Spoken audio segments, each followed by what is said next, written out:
విధుల నిర్వహణలో నిర్లక్ష్యం వహిస్తే సహించేది లేదని విద్యుత్ ఉద్యోగులను హెచ్చరించారు డిప్యూటీ సీఎం భట్టి విక్రమార్క. ఖమ్మం జిల్లాలో విద్యుత్ అధికారులతో సమీక్ష చేసిన భట్టి విక్రమార్క వైర్లు వేలాడకుండా చూడాలన్నారు. మనుషులు పశువుల ప్రాణాలు పోకుండా కాపాడాలని సూచించారు. ప్రాణాలకు తెగించి పనిచేసే ఉద్యోగులు విద్యుత్ శాఖలో ఉన్నారని, అలాంటి వారి శ్రమ ఒకరిద్దరి నిర్లక్ష్యంతో కనుమరుగైపోతోందని అన్నారు. ప్రాణాలు తెగించి పనిచేసేటువంటి వాళ్ళందరూ శ్రమని త్యాగాన్ని కొద్దిమంది అశ్రద్ధతో దాన్ని కోల్పోకుండా చూసుకోవాల్సినటువంటి బాధ్యత మనందరిపైన ఉంది. ఒకళ్ళిద్దరు ఎవరైనా అశ్రద్ధతో తప్పులు చేస్తే వీళ్ళ త్యాగాలన్నీ ఒకటి కనుమరుగైపోతాం, కనపడకుండా పోతాం. ప్రజలు ఈ అశ్రద్ధతో ఉన్నటువంటి వాళ్ళని హైలైట్ అయితే చేసిన త్యాగాలన్నీ మరుగున పడిపోవటం వల్ల అందరికీ వస్తుంది.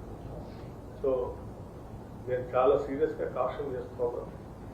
మిగతా వాళ్ళు చాలామంది తెగించి త్యాగాలు చేస్తూ పనిచేస్తున్నటువంటి వాళ్ళ శ్రమని వృధా చేసేటువంటి వాళ్ళు ఏ స్థాయిలో ఉన్నా ఎక్కడ ఉన్నా ప్రభుత్వం చాలా కష్టంగా ఉంటుంది.